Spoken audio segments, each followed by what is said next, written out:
Hello, hello guys, welcome to Master Ipong TV. Ayan, andito po tayo sa pilgrimage natin. Andito na po ako sa papunta pong Bibiklat. Ito po ay area pa rin ng Santo Domingo. Papaganon po tayo. May daan pala dito, Talavera papuntang Bibiklat, Aliaga, no?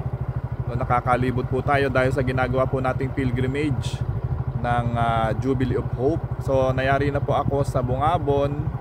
Then pumunta po ako ng Talavera at papunta na po ako dito sa barangay Bibiklat, Aliaga, Nueva Ecija. Eri po, may daan daw dito papunta sa Bibiklat. So sa Santo Domingo na po ako.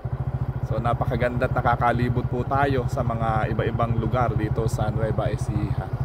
Ito po pala, napakalawak po ng sibuyasan din dito, ano, sa Santo Domingo, sa Dolores, yan, Kala ko sa Bungabon lang po maraming sibuyas. Dito rin pala sa Santo Domingo marami din pong sibuyasan. Ayan, napakadami. Napakalawak po ng kanilang lupain. O yan, papunta po ito ng Bibiklat po, yung tulay na yan. Yun. Siya tayo, yan po, sibuyasan po yan, yan, sibuyas. Sibuyas na yan. Ayun, punta na tayong tulay dito. Exit na po ito. Ganda ng tulay nila. Ngayon na ako nadaan dito for the first time, kaya nga ako nag-vlog. Ganda, nakamotor po tayo. Ayan. Ganda ng tulay.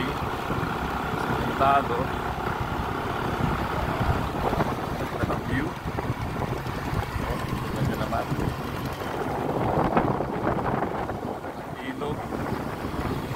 Namimiss ko po ito pagka lang mga holiday na ganito, saka na po tayo nakakapag-vlog at nakakapaglimot. Ayan, papunta na po akong Bibiklat, Aliaga. So nakaka-dalawang simbahan na po tayong napupuntahan. Nag-iisa lang po tayo, Diretso lang po siguro. Ganda po nung kabilang taniman dito, bukid. Mapanghakan sa ganda ng Nueva Ecija. Ayan, sibuyas, maraming sibuyas po dito. Mga palaya naman dito. Ayan. Ayan. Napakatahimik ng lugar. Baryo-baryo. Dumaan po tayo sa bypass. Sa bypass po tayo dumaan. Kaya mabilis ang ating biyahe. Ganito lang po yung ginagawa ko pagka wala pong pasok ay nagbablog po tayo. So minarapat ko po na isabay na rin yung bisita iglesia at pilgrimage dito po sa pagbablog natin sa Master Ipong TV dahil mahal na araw sa ilang panahon na lang, mahal na araw na at tatanim ng palay dito.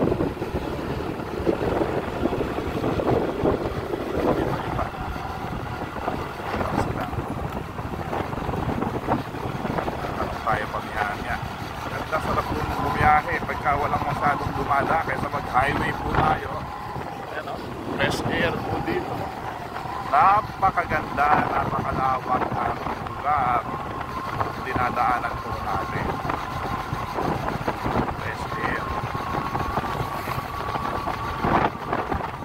Hangin, ayan po, hindi naman na may bukid, yung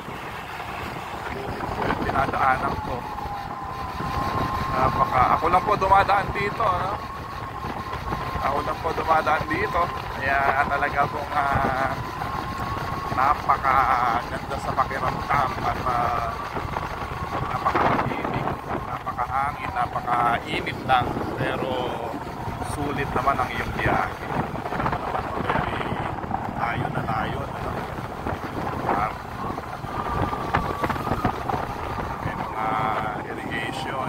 Ayan, napakaganda po. Ito naman yung dinadaanan natin dito sa Master Ipong TV. Layo na layo po ito. Paglagpas ko dito sa tuloy na ito,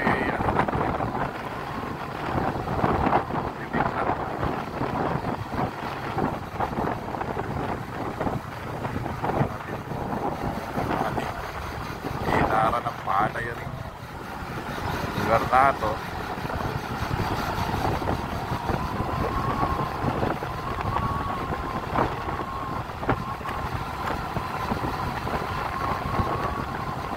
Palay.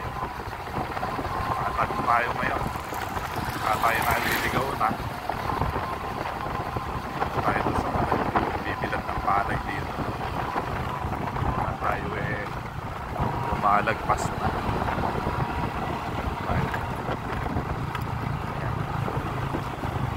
Laran ng palay. Tayo dito. Kuyang sa papuntang Bibiklat. Diretso lang. Okay. Ayun. Diretso lang ba? Okay, naliligaw na ako.